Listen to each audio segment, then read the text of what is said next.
Hello, everybody. You're listening to Accounting Makes Sense, an MJ the Tutor podcast, and I am your host, MJ.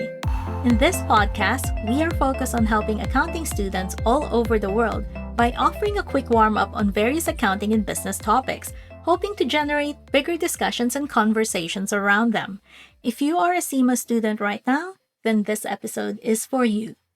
For this episode, I'm going to offer a few tidbits on the management case study, MCS, for November 2024. So, if you are a CIMA student right now studying for the MCS exam, then this episode is for you. So, these tidbits that I'm going to offer are like clues into the world of the pre-scene company. All it is are really quick and fast intakes of the pre-scene. Since I've only had a few days to read through it, these are just fresh thoughts about them. I always believe that as you read the pre-scene more, you'll get more and more insights into it. Anyway, let's start off with a bit of a background information on our pre-scene company. Our pre-scene company for the MCS is a company called Shiny Glass. They manufacture double glazed windows and doors for installation in domestic and business properties. They are the largest fabricator of windows and doors in the fictitious country that they lived in, which is Templand. Now, our first tidbit for today that I'd like to share is the role that salespeople play in this company. You may ask, why have I actually singled out the salespeople? It's no surprise because the sales department and how the salespeople are compensated, monitored, interacted with are mentioned quite a bit on the pre-scene material. Shiny Glass salespeople play a critical role in delivering value to customers, but their unique employment structure and work conditions present both challenges and opportunities when it comes to their motivation and performance. Shiny Glass salespeople are compensated on a commission basis, which incentivizes them to secure more sales. While this pay model can drive high performance, it can also create stress and demotivation if sales are inconsistent, especially in areas where business volumes might fluctuate. Currently, the salespeople enjoy flexible working arrangements, allowing them to manage their time accordingly to the demands of their regions. This flexibility appeals to many workers, fostering a sense of autonomy, especially nowadays where remote working is really very popular among the workforce. However, there's a risk that some may underperform due to the absence of a formal structure. The salespeople are located across different regions, with some benefiting from booming construction areas, while others face limited demand in more mature markets. This geographical imbalance means that certain salespeople are in an advantageous position, while others may struggle to generate the same level of business despite their skills. This could lead to dissatisfaction among those in slower regions if they perceive the system is unfair. This area or topic is just so much information that there's so many questions that could be directed at it. It could be about motivation, it could be about structure, leadership, performance measurements, and all that. So, we're going to stay with stakeholders on our next tidbit. But this time, we will focus our attention on another part of the business. Our second tidbit is on collaboration and strategic partnerships. Collaboration across the supply chain is critical for Shiny Glass, especially given its reliance on external partners for both materials and installation services. Shiny Glass depends on a reliable supply of sealed units and raw materials to produce high-quality windows and doors. Building strong, long-term relationships with suppliers is crucial for maintaining product consistency, managing costs, and ensuring timely delivery of materials. Also remember that there's only 3 sealed units manufacturing specialists in Templand, which could indicate that there's an imbalance with the supplier power in the market. Any disruptions in the supply of these materials, whether due to environmental concerns, global trade issues, or local constraints, could impact production and the schedules and lead to delays in delivering the product. Collaborating closely with suppliers to create contingency plans and secure a diversified source could mitigate this risk.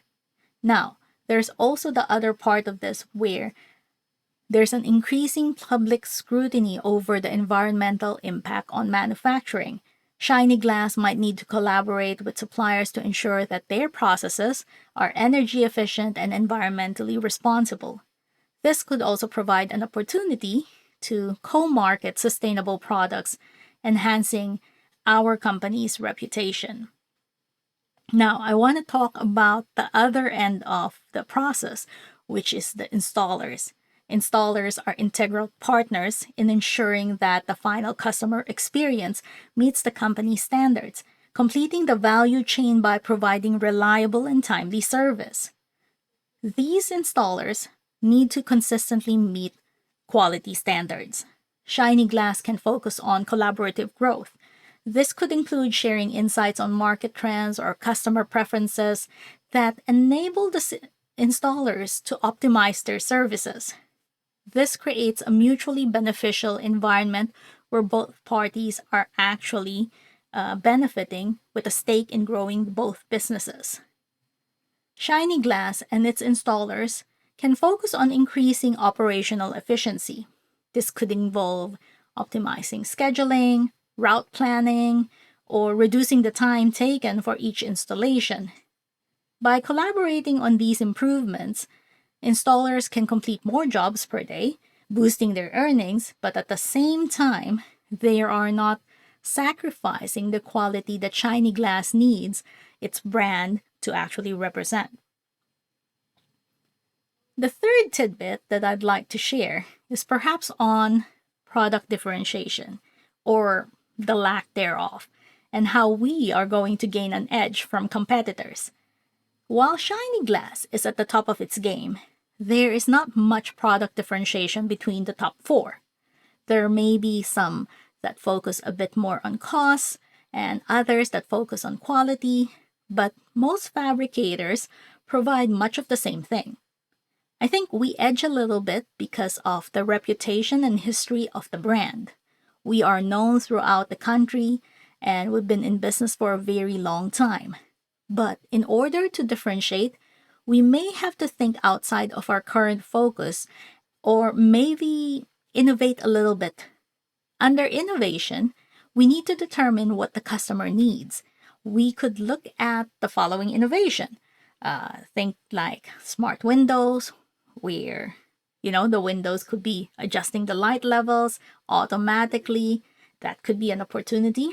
We can have self-cleaning windows, another innovative feature that could appeal to both residential and commercial customers, reducing that need for regular maintenance. We could also look at environmental concerns related to our production of these products, our energy consumption. There's ways where we can innovate, maybe perhaps to put more insulation properties into the double glazed windows. There's also other things where we can even touch on subscription-based aftercare service, which is a big thing now. Subscription-based model of revenue is a big thing nowadays, right? So anyway, there's lots of stuff: noise reduction, security windows, and many other things. And I really think that innovation will be a big part of how Shiny Glass can differentiate its products. So the last tidbit I'd like to share is on cost management. If you research this industry, you'd have found some articles about a couple of big companies specializing in double glazed windows entering into administration. One of the biggest reasons cited is that these companies struggled financially. It's not uncommon that there are high costs in this industry. The products are expensive, so it's difficult to entice normal, regular people to spend monies on what they may perceive as luxury home improvement. Obviously, there are way more benefits in getting double glazed windows versus just plain glass windows. But at our end, we also need to make sure that we watch how we control and maintain our costs in producing, manufacturing these products. Cost management regarding commissions and discounts is a delicate balance for Shiny Glass, as these factors directly affect both sales volume and profitability. Shiny Glass relies on a commission-based model to drive sales, which incentivizes salespeople to close deals. However, if the commission structure is too generous, it can erode profit margins. Finding that right balance between motivating sales staff and protecting profitability is going to be crucial. Offering significant discounts to close sales, especially in a highly competitive market, can hurt profitability.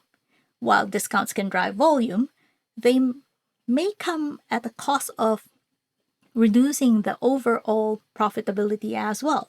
Shiny Glass needs to ensure that discounts are applied strategically, focusing on volume increases or customer loyalty without significantly cutting into profits. If discounts become too frequent or too steep, customers may come to expect them as the norm, and this can reduce the perceived value of Shiny Glass's products and make it harder to sell at full price in the future.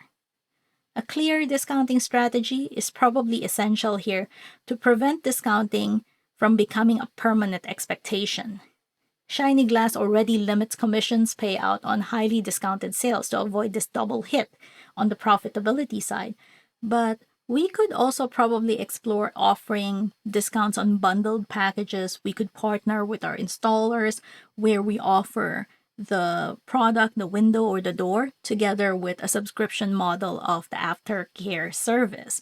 And then we know that we are protecting the longevity of our product. At the same time, we are ensuring whoever handles the maintenance and repairs of the windows or doors are properly trained.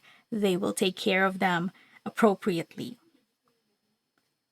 Anyways, that is it for me today. I hope you found this episode helpful, and maybe perhaps you had the same thoughts as me when it came to the MCS pre-scene. That's good, since it confirms your hunches. But if you've had other points as well that you've raised in your mind, then that is also good because it gives you additional food for thought. As always, thank you for listening to Accounting Makes Sense, an MJ the Tutor podcast, and I'm your host, MJ. If you're keen to connect to be updated with the arrival of the next episode of this podcast or find CIMA resources online, please head on over to my website, www.mjthetutor.com. You can also hit subscribe on whichever platform you are using to listen to this podcast. If you want to connect with me on social media, I'm on Facebook, X, and Instagram under the name MJ the Tutor. And I hope to see you again next time. Ciao for now!